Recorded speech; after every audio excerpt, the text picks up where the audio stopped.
How to vote and claim rewards in DeXe DAO Studio. Go to DeXe.io. Connect your wallet.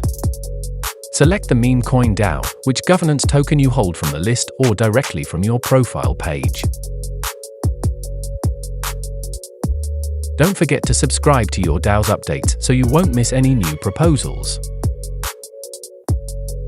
Choose an active proposal, review it, enter the number of tokens you want to vote, and cast your vote. You will need to sign a few transactions. Your tokens will be locked in the DeXe protocol until the voting ends.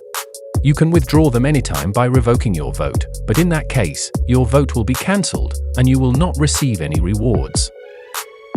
Wait for the voting to end.